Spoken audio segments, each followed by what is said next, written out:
नमस्कार विद्यार्थी मित्रांनो, माझ्या YouTube चॅनलमध्ये मी तुमचं सहर्ष स्वागत करीत आहे. तुमच्यासाठी खूप खूप खूप महत्त्वपूर्ण विषयावरती आज मी बोलणार आहे. तो म्हणजे महाराष्ट्र शासनाच्या वन विभागामध्ये जी भरती प्रक्रिया सुरू आहे.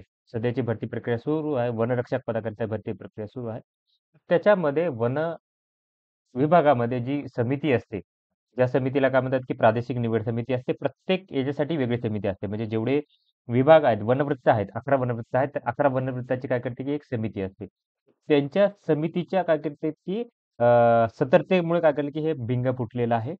तर हे असेच प्रकार बाकीचे आता हे काय केलं, की यवतमाळमध्ये झालेला प्रकार आहे हा. तसेच बाकीच्या ठिकाणीही असे झाले असू शकतं. तर बाकीच्या प्रादेशिक निवड समितींना मी हात जोडून विनंती करत आहे, की निवड म्हणजे जी यादी आहे ती काय करा, की व्यवस्थित तपासून पहा, ते उमेदवार तपासून पहा आणि त्याच्यानंतरच याद्या लावा. घाई करू नका. जसं की कोल्हापूरने काय केलं, की ज्या दिवशी रिझल्ट हे झाली ग्राउंड झालं त्या दिवशी रात्री काय केलं, की यादी लावली विना काही तपासता. त्याच्यामध्ये डमी होते, नव्हते, काही नाही. डायरेक्ट तपासून हे केलेलं आहे. तर मी काय केलं, ही एक न्यूज होती. खरंच आहे की नाही चेक करण्यासाठी मी काय केलं, की लोकमत चेक केला. तर लोकमतमध्ये ॲक्चुअली जर बघाल तुम्ही, तुम्ही चेक करू शकता, की ही लिंक तुम्हाला मी डायरेक्ट देईन. ओके, ही लिंक तुम्हाला डायरेक्ट देईन. तर याच्यात बघा, वनरक्षक भरतीत डमी उतरवून त्याने मिळवले गुण. आता हा उमेदवार कोण आहे, काय सगळ्यांची माहिती सांगेल तुम्हाला मी. तर बघा, की वन विभागातील वनरक्षक पदाकरता 55 जागा करतात. फक्त 55 जागा होता. याच्यासाठी काय केलं, की ही परीक्षा गेली होती. त्याच्यानंतरनं चाल चाचणी केली होती. जे वॉकिंग होते, त्याच्यानंतरनं बघा ही अंतिम यादी होती हां. ती यादीनंतरनं काय करते, की अ, उमेदवारांना नियुक्तीपत्र देण्यात येते. त्याच्यानंतरनं काय केलं, की त्यावेळेस निवड समितीने सर्व उमेदवारांचे कागदपत्र, अर्ज, भरती प्रसंग, व्हिडिओ, फोटोग्राफ्स यांची पडताळणी केली. आणि त्यांनी काय केलं, चेक केले सगळे हे. आणि यामध्ये एक उमेदवाराबाबत संशय निर्माण झाला. त्याला बोलून चौकशी केल्यानंतर त्याने काय केलं, की धक्कादायक वास्तव्य समोर आलेलं आहे. त्या उमेदवाराने 5 किलोमीटर धावण्याच्या शर्यतीमध्ये डमी उमेदवार केला होता. त्या उमेदवाराने काय केलं होतं, की डमी उमेदवार केला. हे सीसीटीव्हीनं साध्य झालेलं आहे. लक्षात घ्या, सीसीटीव्हीवर साध्य झालेलं आहे. वन विभागाच्या प्रादेशिक समितीचे सचिव धनंजय वायभासे यांच्या उपस्थितीत ही यादी प्रसिद्ध करण्यासाठी ही करण्यात आली होती. तर बघा, यस साहेब जे आहेत, खरंच यांचं काय करतो, की मी मनापासून आभार मानतो, की ज्यांनी काय केलं, की समोर येऊन काहीतरी केलं विद्यार्थ्यांसाठी. जे होतकरू विद्यार्थी आहेत, त्यांचे जे कष्टाळू विद्यार्थी, जे ॲक्चुअल विद्यार्थी आहेत, त्यांचा नक्कीच हे याच्यातनं काय करेल, की फरक पडेल.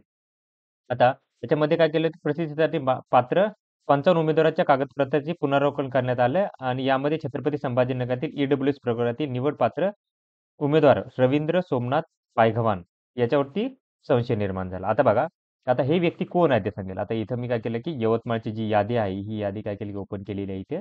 तर बघा, हे उमेदवार आहे रवींद्र सोमनाथ पायघन. याच्यामध्ये किती आहेत? 120 पैकी 90 मार्क घेतले त्याने. आता ते कसे घेतलेत माहिती नाही.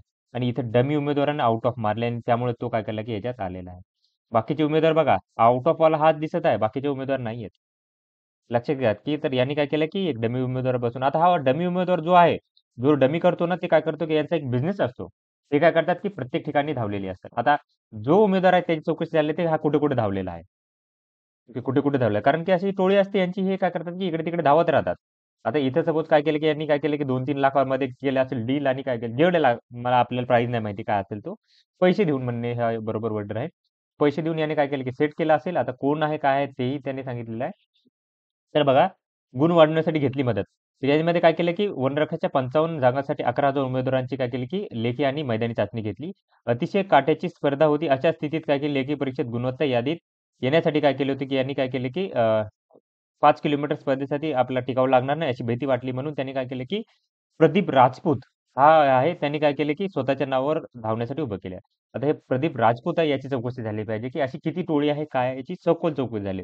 त्याच्यामुळे काय केलं, की प्रदीपने 17 मिनिटात 5 किलोमीटर अंतर धावून पूर्ण केले आणि काय केलं, की ती पुन्हा रवींद्र याला 24 किलोमीटर साठी स्वतः उतरला. आता काय केलं, की यांनी रनिंग त्याने केली. पण धावण्यासाठी काय सॉरी रनिंग त्यांनी केली आणि चालण्यासाठी काय केलं, की स्वतः उतरलेला आहे. आता हे झालेलं आहे. त्याच्यामुळे काय केलं, की त्याचे अंतिम यादीत नाव आले. मात्र पारदर्शक प्रक्रियेमुळे रवींद्रचा कट समोर आलेला आहे आणि याच्यामुळे काय केलं, की जो गुण वाढवण्याचा प्रकार जो आहे त्याच्या अंगलट आलेला आहे. त्याला पकडण्यात आलेला आहे. तर हा उमेदवार आहे, लक्षात घ्या, रवींद्र सोमनाथ पायघन आहे. याला पकडलेलं आहे. आता हे पकडलेलं सगळंच आहे. आता हे कधी पकडलं त्यावेळेस तुमचं सीसीटीव्ही फुटेज चेक केलेलं आहे तुमचं.